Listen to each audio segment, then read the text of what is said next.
안녕하십니까? 네, 안녕하세요. 네, 여기서 이렇게 또 뵙게 돼서 저는 개인적으로 굉장히 영광입니다. 네, 안녕하세요. 네. 저기 처음 인사드리니까 네. 제가 전에는 이제 기자 생활하다가 네. 나와서 지금 프리랜서로 있고요. 네. 각종 이제 여러 채널에 네. 불러주면 나가고 있고 불러주셔서 영광입니다. 아닙니다. 저도 이렇게 참 저희가 모실 수 있게 돼서 정말 저희 프로그램이 영광이라고 생각을 하고요. 그리고 예. 이게 흑백 여의도잖아요. 네. 근데 여의도가 사실 다 국회를 떠올리시지만 음. 이쪽 반대편 여의도에는 증권가가 있습니다. 엄청 많죠. 네, 그래서 진짜 흑백 여의도에서 앞으로 이제 주식 얘기도 많이 다뤄주십사. 해야 되겠네요. 네. 아니 진짜 이게 돈이 되고 살이 되는 진짜 어찌 보면 우리 청취자들이 시청자들이 가장 궁금해하는 얘기일 수도 있는데 참 이렇게 요즘 날씨가 거의 한 40도 막 이렇게 계속 올라가고 있는데 정말 빨간색이잖아요. 근데 우리 주식창은 빨간색만은 있는 날은 좀 요즘 좀 드물어서 네네. 이 주식 때문에 더 열받는다, 더 더워진다라고 하시는 분들 계시는데 일단 오늘 두 가지 얘기를 잠깐 좀 짧게 해볼 텐데 첫 번째는 주식 얘기를 좀 먼저 해보고요. 좀 후반부에는 이번에 세제 개편안에 대해서 좀 살짝 얘기를 한번 해보도록 하겠습니다. 오늘 그 주가 오늘 장주 흐름이 뭐 오늘 보니까 6,410선을 좀 넘는 것 같더니 다시 좀 내려앉았습니다. 네, 맞아요. 그러니까 요즘의 장을 어떻게 설명해 주실 수 있나요? 요즘의 장은 네. 지금 우리가 코스피 지수라고 하잖아요. 네. 그런데 코스피가 아니라 이제 음. 삼전 닉스 지수다라고 이름을 바꿔야 될 것 같다. 그냥 증권 주식 전체 주식이 지금 삼전닉스 하나 ETF로 묶여 있는 거 네, 아닌가요? 맞습니다. 지금 이게 너무 시가총액 비중이 커요. 네. 삼성전자, SK하이닉스 이 네. 본주 기준으로만 합쳐도 시가총액이 그렇죠. 차지하는 비중이 이제 그렇죠. 50%가 넘고요. 네. 그리고 이제 시장에서는 S7이라는 게 있습니다. S7. 네, 이게 우리가 매그니피센트 7 해가지고 M7 종목해서 네. 미국 증시에서 잘 나가던 빅테크 종목들 7개 묶어가지고 네. 사실 그들 종목들이 뭐 얼마 전까지만 해도 거의 시장을 주도했잖아요. 네네네. 그러다가 맞습니다. 최근에 미국도 역시나 반도체가 좀 주도하다가 그렇죠. 지금은 다시 지금 왔다 갔다 네, 좀 혼조세를 네. 보이고 있는 상황이고. 네. 그런데 우리나라 S7은 뭐냐? 삼성전자, SK하이닉스 그 주변에 있는 종목들이에요. 예를 들면 SK하이닉스의 지분을 많이 들고 있는 회사가 네. 스퀘어죠. S케어. 네, 그리고 삼성전자 있고 삼성전자 우선주 있고 우선주 있고. 삼성전자 지분을 들고 있는 물산, 생명 같은 네. 회사들. 이걸 합쳐서 7개가 있어서 아. S7이라고 하는데 네. 이 S7의 주식이 지금 70% 정도 차지하고 있어요. 그러다 보니까 그 나머지 삼성전자의 그 변방에 있는 네. 물산, 뭐 생명 이런 네. 주식들도 삼성전자 주가랑 움직임이 같아요. 그러겠죠. 그리고 네. SK하이닉스 스퀘어가 또 같이 움직여요. 그러다 그렇죠. 보니까 와. 그냥 삼전 닉스가 어떻게 움직이느냐에 따라서 70%가 왔다 갔다 하니까 네. 이들 종목들의 변동성이 그대로 우리 코스피 지수에 노출이 되다 보니 와. 우리 지수가 변동성, 그러니까 널뛰기를 할 수밖에 없는 거고요. 그럼 결과적으로는 삼전닉스가 오르지 않으면 계속 어떤 지금의 혼조세가 지금 계속 뭐 맞아요. 왔다 갔다 떨어졌다 올라갔다 떨어졌다 올라갔다 하고 있는데 게다가 그런 이 삼전 닉스가 업종이 같습니다. 반도체. 그렇죠. 네. 그러니까 그냥 70%가 반도체 때문에 울고 웃고 하는 시장이 지금의 상황인 거고요. 아니 근데 걱정은 만약에 너무 지금 우리가 뭐 보통 그 투자의 격언에도 한 바구니에 담지 말라고 했는데 지금 한 바구니에 너무 많이 담겨 있는 넘칠 정도로 많이 담겨져 있는 거 같다는 맞아요. 생각인데 뭐 근데 이걸 투자자들이 이걸 돈을 투자를 하는 건 그만큼 어떤 매력을 느끼고 여기에 조금 뭐 가치가 있을 네네. 것이다 아니면 상승할 것이다라는 어떤 희망을 갖고 투자를 하는 것인데 그렇다고 해서 이게 지금 뭐 다른 주식으로 분산 투자 될 것 같지는 맞아요. 않고 네. 어떻게 해야 돼요? 그럼? 쏠림이 너무 심하고요. 네. 그 우리가 아까 분산 투자 말씀하셨는데 네. 장기 투자할 때 그 수익률을 얻을 수 있는 방법은 사실 분산 투자거든요. 네. 왜냐하면 업황이 어떻게 될지 그 그렇죠. 기업의 운명이 어떻게 될지 모르니까 네. 되게 유명했던 일화 중에 하나가 워런 버핏이 헤지펀드 그 대표랑 네. 서로 내기를 했었죠. 네. 누가 잘하나 보자라고 네. 했는데 10년 동안 운영한 걸 그 버핏은 S&P 500 지수에 투자한 ETF를 네. 들고 왔어요. 네. 그리고 그 헤지펀드 매니저는 당연히 펀드 운영을 했었고요. 네. 성과 10년 뒤에 누가 좋았냐? 네. 버핏이 좋았습니다. 아. 그러니까 미국 시장 같은 경우에는 그 버핏이 2008년 글로벌 금융위기 때 NYT에다가 기고를 했을 때 되게 유명한 문구가 미국을 사라라는 거였거든요. 바이 코리아 뭐 바이 아메리카 바이 아메리카였어요. 네. 왜냐하면 그러면서 되게 겸손하게 하는 말이 내가 이렇게 좋은 성과를 누릴 수 있었던 건 내가 미국에 태어나서 미국 시장에 투자를 할 수 있기 때문이다라고 했어요. 미국 같은 경우에는 그야말로 이제 장기적으로 성장하는 그런 주식 포트폴리오를 갖고 있거든요. 네. 미국 안의 포트폴리오를 보자면 우리는 반도체로 쏠림이 굉장히 심하지만 네. 미국은 뭐 반도체도 있고 테크도 있고 소프트웨어 있고 제약 있고 소비재 있고 굉장히 다양하게 있습니다. 그렇죠. 네. 우리 증시가 지금 9천 돌파했다가 지금 지금 6천을 위협하고 있잖아요. 그렇죠. 그런데 지금 미국에서는 다우와 S&P 500은 연일 사상 최고치를 경신하고 있어요. 왜 근데 진짜 보통 미국 예전에 보면 미국이 오르면 우리도 같이 오르고 네. 이랬었었는데 지금은 약간 좀 이게 좀 박리가 일어난 것 같아요. 아까 말씀드린 대로 우리는 그냥 반도체예요. 그냥 반도체가 좋으면 가는 거고 아니면 못 가는 거고. 그러면 어떻게 해요? 이제 만약에 진짜 네. 그 누군가 예를 들어서 외국계 헤지펀드라든지 음. 정말 나쁜 마음을 먹고 진짜 이 삼성과 하이닉스에 대한 어떤 주식을 주가 조작까지는 할 수는 네네. 없겠지만 여기에 대한 어떤 영향을 주기 위해서 진짜 뭐 장난을 친다든지 큰 돈으로 그렇다고 한다면 너무 쉽게 음. 좀 취약점이 드러나는 시장 아닌가요? 그 대한민국? 취약점이 드러났던 시장이 네. 바로 우리 이제 7월에 있었던 급락이었거든요. 우리 코스피 지수. 우리 어떻게 한 달 만에 연일 수출 데이터를 보자면 네. 매달 보면 사상 최고치를 경신하고 네, 있잖아요. 맞습니다. 그런데 7월 말에 보시면 아시겠지만 네. 이틀 연속 서킷 브레이커가 터졌어요. 네. 이거는 우리 금융 위기 때나 아니 그 앞서서 IMF 회사가 네. 아니, 그래서 나라가 망한다고 했던 IMF의 위기 때도 없었던 일이 그렇죠. 지난달에 벌어진 거예요. 그러니까 좀 이렇게 체감이 잘 안 되는 건 네. 주식은 막 사이드카 걸리고 서킷 브레이크 걸리고 하는데 아니 실적은 영업 실적은 되게 좋단 맞아요. 말이에요. 네. 지금 뭐 발표하는 실적마다 음. 굉장히 뭐 과거에는 생각할 뭐 1년치 영업 실적이 거의 한 분기 실적으로 지금 나오고 맞습니다. 있고 이러고 있는 상황인데 실적 발표하면 뭐 합니까? 지금 뭐 주식은 또 떨어지고 네. 이러는데 그 삼성전자 같은 경우에도 2분기 실적을 보자면 네. 하루에 1조씩 버는 회사예요, 삼성전자가.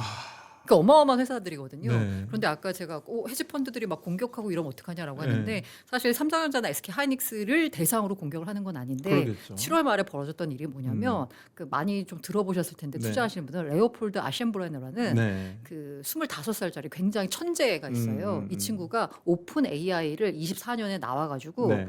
시츄에이셔널 어웨어니스 상황 인식이라는 에세이를 내면서 내가 상황 인식이 지금 그러니까 결론적으로 말하자면 이제 AGI 시대로 온다, AI 시대로 간다라고 하면서 이 AI 시대로 갈 때 네. 어떤 기업들이 수혜를 볼 수 있을까를 네. 얘기를 하면서 네. 이 헤지펀드를 런칭을 했어요. 아. 근데 이게 워낙 인기가 있다 보니까 네. 금방 돈이 모였고요. 네. 여기 자금이 그 뭐 빌 에크만이니 굉장히 월가 굉장히 큰 헤지펀드들이 있거든요. 네. 이 펀드들이 몇십 년 동안 업력을 쌓으면서 모아 운용 자금보다 더 큰 운용 자금을 모아서요. 한때는 470억 달러까지 운용 자금이 늘어나기도 네. 했거든요. 네. 근데 이 회사가 뭐 한 게 뭐냐면 레버리지를 대충 한 400% 500%를 써가지고 반도체 주식들에 엄청 투자를 많이 했습니다. 그 중에 들어간 대표적인 종목이 이제 SK 하이닉스였었고요. 하이닉스. 그런데 이 회사 이 헤지 펀드가 야 반도체 주식에다가 레버리지를 써가지고 엄청 투자를 했대라고 하니까 이 월가의 승냥이들이 저거 네. 400% 썼다라고 하면 주가가 25% 떨어지면 그냥 청산되는 겁니다. 그렇죠. 예. 저거 밀어보자라고 하면서 공매도가 엄청 나왔었고요.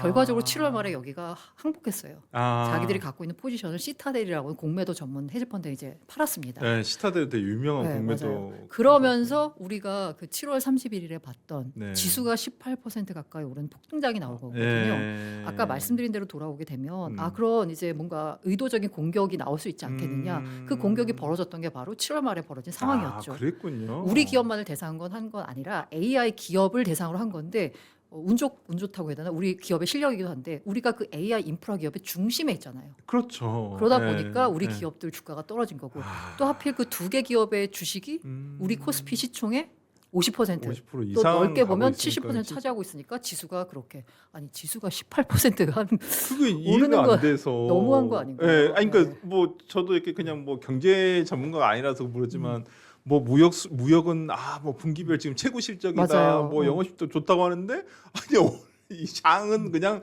밑으로 가고 있으니 그러니까 이 투자자 진짜 개미 투자자들의 입장에서는 도대체 왜 뭐 때문에 그런가를 모르잖아요. 네네. 대부분 구조적인 그쵸. 문제도 있는 예. 것인데 이제 기자님이 설명해 주셨다시피 이런 외부적인 영향도 있는 것인데 하여튼 좀 그런 부분이 있는데 지금 그러면 이 레버리지 얘기가 나오셨으니까 우리가 지금 뭐 이 지금 주식 시장이 어려워진 이유를 굳이 모르겠습니다. 정치권에서는 김영분 실장을 탓하기 위해서 그런지는 모르겠지만은 ETF 레버리지 ETF 이 단일 종목 ETF 때문에 조금 이런 영향이 있는 거 아니냐라고 하는데 네. 좀 기자님 생각에도 이 레버리지 그쵸. 이 영향이 좀 컸다라고 볼 수 있나요? 이게 어떻게 보자면 그 정치가 너무 시장에 개입하면 사실 뭐 단기적으로는 좀 좋을 수 있을지 모르겠지만 길게 보면은 시장 교란 행위를 하는 그렇죠. 셈이다라고 볼 수 있거든요. 레버리지 ETF가 대표적인 것 같아요. 이 레버리지 ETF가 사실 굉장히 뭔가 좀 위험성이 좀 큰 상품이기도 합니다. 네. 자, 일단 또 말씀드리자면 그 ETF 상품이 처음 시장에 세상에 선을 보인 건 93년이에요. 네. 그리고 미국 시장에서 네. 지수를 레버리지한 상품, 뭐 우리로 치자면 뭐 그 곧버스 네. 곧버스란다 저기 레버리지 코덱스 200 그렇죠. 레버리지 뭐 이런 네, 상품도 네, 있잖아요. 네, 네. 지수를 레버리지하는 상품을 선보인 게 네. 2006년입니다. 그런데 단일 종목 레버리지가 처음 나온 게 2019년이에요. 꽤 아니 이게 좀 벌어지잖아요. 네, 그러니까요. 그 단일 종목 레버리지의 위험성에 대해서 다들 그 약간 조금 규제 당국이 우려하고 있었고요.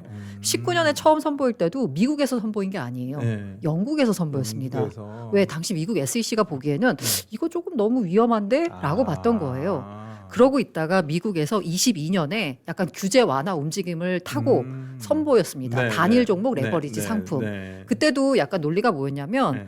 이게 우리가 이 미국 시장이 금융에 있어서 중심이 돼야 되는데 너무 규제를 세게 하다 보니까 조금 그 금융 패권을 좀 뺏길 수도 있지 네, 않겠냐 하면서 네, 규제를 네. 풀어주는 풀어주는 와중에 네. 이제 레버리지 단일 종목 레버리지 상품이 등장을 했고요. 그것도 영국에서 19년에 선보인 상품이 무리 없이 돌아가는 걸 확인을 하고 나서 이제 선보인 거예요. 네. 그리고 우리나라는 도입된 게 이제 26년이잖아요. 그렇죠. 그런데 여기서 간과하지 알아야 될 게 뭐냐면 네. 단일 종목 레버리지라고 했을 때 예를 들면 네. 엔비디아, 테슬라 같은 종목들의 네. 레버리지 상품이에요. 그렇죠. 엔비디아 시가총액 5조 달러 지금 내려왔겠다. 뭐 네. 이 정도 되고 네. 뭐 애플, 테슬라 네. 시가총액이 다 1조 달러가 넘는 그렇죠. 그 덩치가 큰 회사들이잖아요. 그렇죠. 하지만 미국 시장에서 봤을 때 차지하는 비중은 크지 않습니다. 그렇죠. 그 부분이 가장 네. 많이 지적들을 하시더라고요. 네, 맞아요. 근데 이제 삼전 닉스는 소위 우리나라 아까 맞아요. 말한 너무 지금 네. 50에서 70%까지 영향을 미치는 건데 거기는 기껏해야 뭐 아무리 뭐 해도 20% 3%, 뭐 2% 3% 뭐 이거 네, 네. 많이 넘지는 않기 맞아요. 때문에 큰 영향이 없었을 건데 우리는 이건, 또 네. 시장의 구조가 좀 다른 것을 너무 간과한 거 아니냐. 그 간과하고서 냈다는 거죠. 그것도 네. 낼 때도 네. 그 금융위에서 업무 보고 보자면 이 네. 레버리지 근데 이제 또 그런 문제가 또 있어요. 네. 우리는 없고 미국엔 미국이나 홍콩에 있고 하다 보니까 네. 우리나라 분들이 자꾸 해외 가서 그거 거래하세요. 요즘 많이 하시죠. 네. 그러다 보니까 네. 아니 왜 국내에는 이런 상품이 없어가지고 굳이 달러 들고 나가가지고 해외에서 거래하냐라고 하니까 그때 또 환율이 또 이슈였던 때기 때문에 그랬죠. 네. 그러니까 야 환율 그 영향을 줄게 네. 해외 가서 하지 말고 그냥 우리나라에서 해라라는 그랬죠. 그런 식의 이제 그래서 5월 27일에 도입이 된 건데 뭐 영향인지는 모르겠지만 환율은 좀 떨어진 건 떨어졌어요. 그 영향이라고 보기 좀 어렵죠. 어쨌든 뭐 어쨌든 좀 결과적으로 떨어졌는데 원인은 잘 모르겠습니다. 뭐 투자자 선택권을 확대하고 우리 네. 금융시장의 네. 규제 차익으로 발생할 수 있는 여러 가지 문제점들 해결하겠다 취지는 좋아요. 그런데 네. 이게 이제 금융위 업무복을 보자면 이거 여러 가지 뭔가 그 부작용을 이제 고려를 해가지고 하반기에 출시할 예정이다가 갑자기 이제 5월달에 나왔죠. 그리고 실제로 김영호 실장이 한겨레랑 인터뷰하면서 네. 청와대에서 주도해서 레버리지 ETF 상품을 뭐 우리가 그런 만들었다라는 식의 말씀도 인터뷰를 했죠. 한 거예요. 네. 그러다 보니까 이게 물론 이제 네. 그 이억 원 금융위원장은 나가서 아니다 이거 우리 금융위가 만든 거다라고 하고 있지만 여러 가지 증거들을 보자면 아무래도 청와대 그렇죠. 쪽에 네, 뭔가 네, 입김이 있어서 네. 내놓은 게 아닌가라는 네. 생각이 듣고 있고 하필 또 5월 27일이 네. 지방선거 직전이잖아요. 6월 3일이 일주일 전이었죠. 네. 그러다 보니까 이거 또 의심을 하는 거죠. 네. 지방선거 직전에 레버리지 상품을 내놔서 코스피 지수를 밀어 올리려고 한 거 아니냐. 뭐 근데 뭐 국민 뭐 하여튼 근데 관련자들은 다 아니라고 뭐 하죠. 아니라고는 하지만 하고 이제 있습니다. 우연히 겹치면서 이런 그리고 그렇죠. 부작용이 더 확대돼서 지금 나타나고 있는 거니까 사실 정책 당국자 입장에서는 아니 이런 높은 변동성이 사실 레버리지 ETF만의 요인은 아니거든요. 네. 아까 말한 그 AI 반도체 기업에 대한 헤지 펀드의 네. 항복 뭐 이런 게 있었고요. 네. 그러면 이거 억울한 면이 있지만 네. 자초한 부분도 있죠. 그러면 어떻게 해야 돼요? 이거 ETF로 뭐 한간에는 그냥 사장시켜야 된다. 아니면 그냥 이걸 지금 좀 제한은 걸기 시작했잖아요. 네네. 이제 뭐 3천만 원에서 3천만 원 증거금을 이제 좀 뭐 높이기도 하고 그에 따라서 지금 뉴스는 보니까 좀 거래량이 좀 줄었다라고 많이 지금 줄었어요. 많이 줄었어요. 뭐 그렇다고 하는데 네. 그럼 이건 결국 그러면 이게 자연 소멸로 가는 네, 건가요? 그래서 정부가 유도하는 것도 네. 고사시키는 겁니다. 자연스럽게 이제 아니 근데 거기에 한 11조가 들어갔는데. 지금 이미 이제 거래량 자체가요. 네. 그 규제책 나오기 전에는 일평균 거래 대금이 7조였어요. 네. 16종에 대해서. 그런데 수요일이구나. 네. 수요일 날 이게 9,200억으로 거래 대금 떨어졌습니다. 와, 그렇게 많이 네, 떨어졌어요? 확 줄었어요. 이거 이유는 네. 진입 장벽을 높인 이유가 있을 거예요. 네. 예탁금을 1,000만 원에 3,000만 원, 게다가 네. 3,000만 원은 순수 현금만 인정하는 그 그렇죠. 진입 장벽을 높인 이유도 있지만 네. 반도체 종목들 주가가 더 이상 안 오를 것 같으니까 거래량이 줄어든 측면이 있습니다. 그렇죠. 지금 상황에서 어, SK 주식이 6월 1일 날 제가 확인해 보니까 6월 1일인가 5월 30일인가 그때가 300만 원 거의 장중에 찍었어요. 네, 찍었었죠. 네네네네. 그러니까 이게 이제 한 두어 달 전인데 불과 그러면 이게 일어날 것 같지는 않다라고 하는 부분에 대해서 그러면 그냥 거의 그냥 이런 식으로 그냥 거래량이 줄면서 네네. 이제 사장 뭐 그냥 자연사 자연사고나 아니면 진짜 필요한 사람들만 거래해라라는 식으로 아마 놔둘 아, 것 같고요. 그래요. 네. 그래서 여기서 하는데 어쨌든 그로 인한 이제 부작용들이 네. 너무 많이 나온 건 사실이고 네. 그에 대한 책임을 좀 져야 될 것도 사실 사실이고요. 알겠습니다. 네. 하여튼 뭐 이 부분은 아직 조금 진행 중이니까 정책이 어느 정도 좀 제도가 어떻게 되는지 보고 좀 저는 좀 책임 여부는 좀 이걸 좀 따져야 되지 않냐라는 생각은 들어요. 누군가 그러면 다음에 어떤 뭐 정부의 이득에 따라서 이런 어떤 상품들이 또 출시가 됐었을 때 또 소비자가 손해를 볼 수도 있으니까 물론 이익 보신 분도 계시겠지만 또 지금 결과론 자체로는 굉장히 손해를 많이 본 것으로 지금 드러나고 네, 있으니까 맞아요. 좀 이거에 대한 좀 책임을 누군가는 져야 되지 않냐라는 생각도 좀 들고 그래서 뭐 많이 얘기가 나오기도 했지만 왜 정책 실명제라고 하잖아요. 네, 네. 어떤 뭔가 정책이 시행되면 거기다 네. 이름을 딱 박아야 됩니다. 근데 잘 되면 내 탓이고 내 공이고 안 되면 잠깐만 잘 모르겠는데 네. 거기 가볼까 하는 게 보통 아닌가 싶은데 아니 근데 최근에 뭐 다 떠나서 지금 블룸버그에서는 맞아요. 한국의 주식 시장이 지금 도박판이 돼가고 있다. 이래가지고 투자 적합하냐? 투자가 굉장히 좀 부족한 거 아니냐? 그리고 뭐 한국의 개미들이 정말 미장으로 그러니까 국장을 떠나서 지금 미장으로 가려고 한다라는 어떤 좀 외신 기사도 지금 나오고 있는데 실제로 그런 데이터가 나오고 있죠. 아 그래요? 네, 이른바 이제 서학개미들 네. 물량이 점점 줄어들다가 우리 국장 한창 좋을 때는 그렇죠. 요즘 다시 서학개미가 늘어나고 있습니다. 아 야, 이 국장 더 이상 안 되겠다 이런 그러니까 거죠. 스트레스 받으니까 차라리 미장은 그냥 놔두기라도 하면 우상향 맞아요. 되긴 하니까 네. 언젠가는. 아 그래요. 그러면 이게 그렇다고 지금 뭐 국장 자체가 아주 뭐 그냥 이 뭐 예를 들어서 이 불씨가 다 꺼져버렸다라는 건 아니잖아요. 아직도 저는 기회가 있을 것 같다라고 생각하는 또 이 골드만삭스의 분석은 또 있어요. 네. 12개월 목표치를 12,000포인트로 네, 맞습니다. 지금 하고 있거든요. 그러니까 두 개가 똑같은 시장인데 두 개를 바라보는 관점이 다른 거예요. 네. 아까 블룸버그는 어떤 칼럼니스트가 그 사우스 코리아 is uninvestable이라고 했어. 네. uninvestable. 그러니까 투자할 수 없는 시장이라는 네. 거죠. 그러면서 그 이유가 된 게 뭐냐면 높은 변동성입니다. 그러니까요. 게다가 아까 말씀하신 그 레버리지 ETF는 네. 정책 실패 부분도 네. 이제 거론했고요. 그런데 골드만삭스는 뭐냐면 펀더멘탈을 보자는 거예요. 네. 우리 실적, 기업들 실적 어마어마하게 그렇죠. 나온다. 네. 지금 현재 삼성전자나 SK 하이닉스가 앞으로 1년 뒤에 벌어들일 실적을 이제 감안을 하게 되면 네. 이거 코스피 PER이 5배 나온다. 네. 지금 주가 수준은 6배 나온다. 네. 역사적 평균이 한 8배, 9배쯤 되거든요. 네. 그리고 진짜 시장이 불장이다라고 했을 때 한 12배 정도 나왔어요. 음. 그럼 지금 완전 접촉한 거예요. 음. 실적 대비해서. 그래서 네. 아까 그 골드만삭스는 이제 12,000까지 갈 수 있다라고 한 그러니까요. 거고요. 그 펀더멘털이 문제가 생긴 건 아니다라는 말씀을 보통 이렇게 기자님들이나 아니면 경제 전문 이쪽 전문가들은 얘기를 하고 네네. 수급의 문제라고 보통 말씀을 많이 맞습니다. 지금 수급의 하시더라고요. 문제예요. 그렇게 네. 얘기를 하죠. 근데 뭐 저희 같은 개미들이 들었을 때 이게 무슨 뭐 수급이 어쨌다는 얘기인지 네. 내 주식은 왜 이러는 거야 맨날 약간 이런 생각이어서 그럼 어떻게 해야 됩니까? 개미들은 기다려야 됩니까? 이거 진짜 어떻게 해야 됩니까? 이게 제일 궁금하실 거예요. 우리 그렇죠. 시청자분들은. 정답을 알면 제가 여기서 이러고 있지 않을까라는 생각이 들면서 근데 아까 두 개의 외국에서 우리 시장을 바라보는 관점이 네. 극명하게 갈린 거잖아요. 네. 하나는 언인베스터블 했는데 하나는 야 이거 실적 대비해서 너무 좋아 이렇게 얘기한 거잖아요. 그러니까요. 네. 그 이걸 보자면 네. 알 수 있습니다. 네. 뭐냐? 어쨌든 우리 기업들 실적은 좋구나. 펀더멘탈은 튼튼하다. 아. 근데 지금 수급이 안 좋은 거잖아요. 네. 그러니까 이 펀더멘탈이 좋은 기업에 투자를 해서 장기로 들고 가면 결국 그 과실을 먹을 수 있다라는 거죠.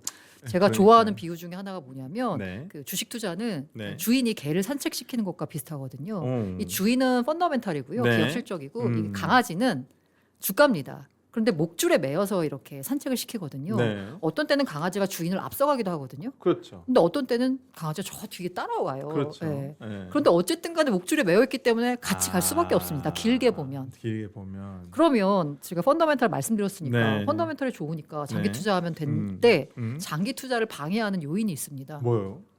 빚내서 하는 거죠. 아, B2. 레버리지 쓰는 거죠. 아, 요즘 네. 다시 또 늘고 있다고.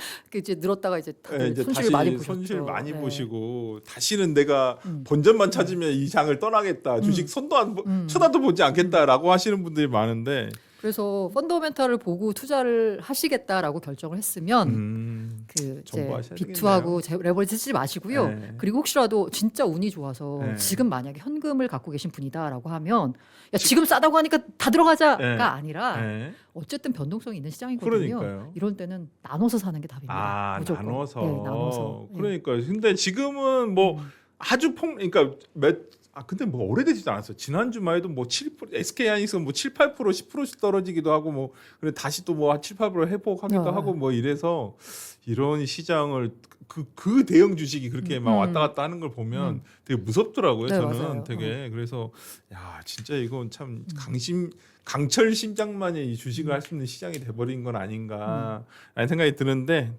뭐 하여튼 들고 계신 분들은 들고 계실 수 있으면 버틸 수 있으면 버티시라고 합니다. 우리 그리고 기자님이. 뭐 이 방송을 뭐 최태원 회장님이 안 보시겠지만 네. 지금 이 댓글에 하이닉스가 양아치 짓 했다라는 이제 얘기가 나오고 있는데요. 뭐 들고 있으라 했죠. SK. 아니요, 뭐 그게 아니라 네. SK 하이닉스가 뭐 자회사. 자회사 상장을 네. 시킬 듯한 지금 움직임을 보이고 있어요. 왜 그럴까요? 우리나라 기업들은 이상하게 애들 LG 에너지솔루션도 네, 맞아요. LG 화학에서 좀 그때 배터리 그러니까 배터리가 좀 잘 된다 싶으니까 쏙 알맹이 빼서 상장시켜 버렸죠. 우회 상장 그러니까 우회 상장이 아니라 아예 그냥 그런 식으로 물적 분할을 해버렸죠. 예. 그래서 그런 이렇게 주주에 대한 회사의 주인은 누구니까 그리고 주주 가치에 대해서 네. 좀 신경을 써주셨으면 하는 바람입니다.